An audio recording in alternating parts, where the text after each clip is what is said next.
Phones की pricing है 18,000 पे, लेकिन स्पेसिफिकेशन में मेरे भाई जमीन और आसमान का फर्क है।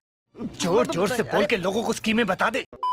दोस्तों Oppo K13 5G स्मार्टफोन को हम कंपेयर करेंगे Oppo A5 Pro 5G smartphone के साथ में। और सबसे पहले हम बात करेंगे दोनों स्मार्टफोन्स की डिस्प्ले की। तो भाई दोनों फोन्स की डिस्प्ले में जमीन आसमान का फर्क है, क्योंकि Oppo K13 के अंदर तो हमें 6.67 इंचेस की full HD plus AMOLED display दी गई है, जो कि 120 हर्ट्ज के रिफ्रेश रेट को सपोर्ट करती है। और वहीं दूसरी तरफ A5 Pro के अंदर हमें 6.67 इंचेस की HD plus IPS LCD display दी गई है, जो 120 हर्ट्ज के रिफ्रेश रेट को सपोर्ट करती है। दोस्तों Oppo A5 Pro प्राइसिंग याद है ना 18,000 रुपए है, लेकिन आपको डिस्प्ले पता है कितने हजार पहले फोन की मिल रही है? सिर्फ 5,000 पहले फोन की।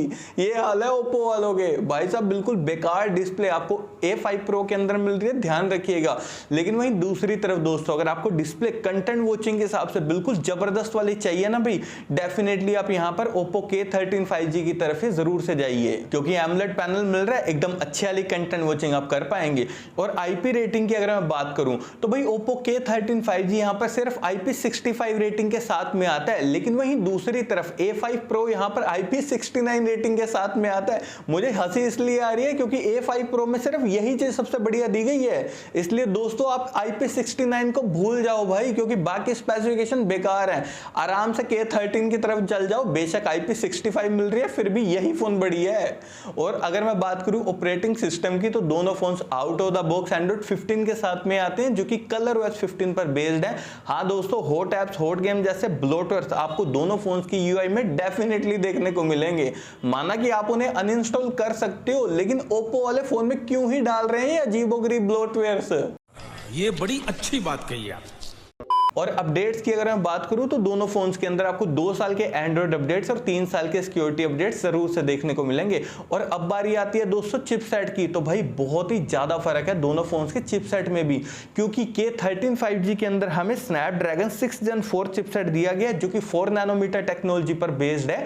वहीं दूसरी तरफ A5 Pro के अंदर हमें Dimensity 6300 चिपसेट दिया गया है, जो कि 6 नैनोमीटर टेक्नोलॉजी पर बेस्ड है। सही पकड़े दोस्तों, वही पुराने जमाने का चिपसेट मिल रहा है में A5 Pro में।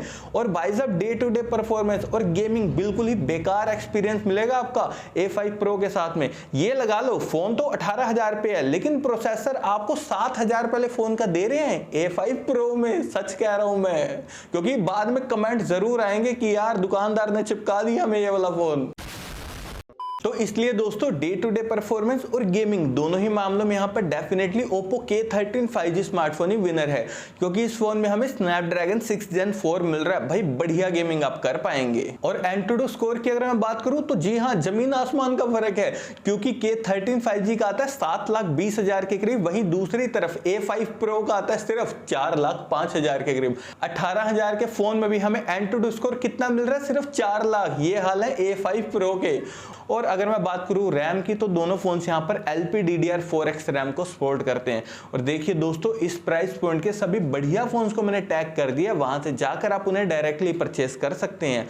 और अब बारी आती है भाई बैक कैमरा सेटअप की। तो दोनों फोन्स की बैक में हमें ड्यूल कैमरा का सेटअप दिया गया है, और इनका कैमरा सेटअप ना सेम है, यानी कि जो मेन कैमरा है 50 मेगापिक्सल का, डेप्थ कैमरा है 2 मेगापिक्सल का। लेकिन दोस्तों डिटेलिंग में यहां पर दोनों फोन्स में जमीन आसमान का फर्क है, क्योंकि A5 Pro का जो मेन कैमरा है ना 50 मेगापिक्सल का, भाई एवरेज डिटेलिंग के साथ में फोटोज क्लिक करेगा। कैमरा सेटअप के लिए अगर आप A5 Pro को लेने की सोच रहे हो ना, तो लेना ही मत कैमरा फोन इससे बढ़िया। तो भाई बिल्कुल बेकार कैमरा मिल रहा है आपको A5 Pro में यार। इसलिए दोस्तों अगर आपको डिटेलिंग बढ़िया वाली कैप्चर करनी है ना, डेफिनेटली Oppo K13 की तरफ ही जरूर से जाइएगा, क्योंकि इसका जो मेन कैमरा ना 50 मेगापिक्सल का, भाई नो डाउट प्राइस पॉइंट के अकॉर्डिंग काफी बढ़िया डिटेलिंग कैप्चर कर देता है। साथ ही यार मुझे इसके पोर्ट्रेट शॉट्स भी काफी ज्यादा बढ़िया लगे। तो कैमरा डेफिनेटली K13 की तरफ ही जरूर से जाइए।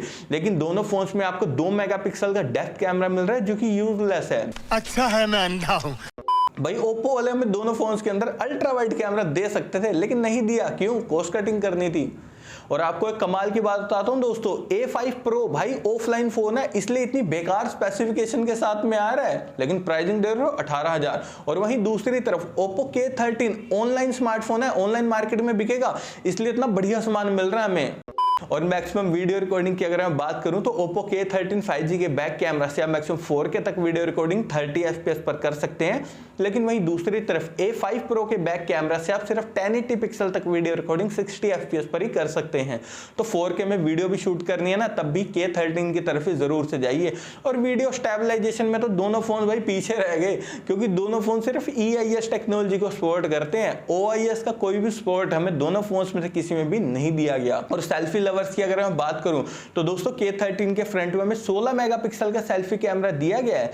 वहीं दूसरी तरफ A5 Pro के फ्रंट में हमें सिर्फ 8 मेगापिक्सल का एवरेज सेल्फी कैमरा दिया गया है। सेल्फी में भी ये पीछे ही रह गए भाई, A5 Pro के तो माड़े ही हाल हैं।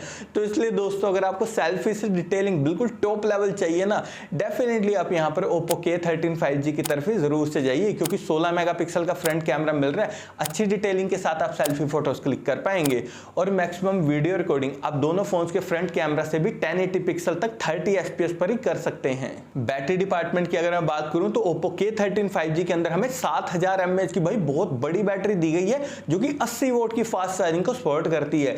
वहीं दूसरी तरफ Oppo A5 Pro के अंदर हमें 5800 mAh की बैटरी दी गई है, जो कि 45 वोट की फास्ट चार्जिंग को सपोर्ट करती है।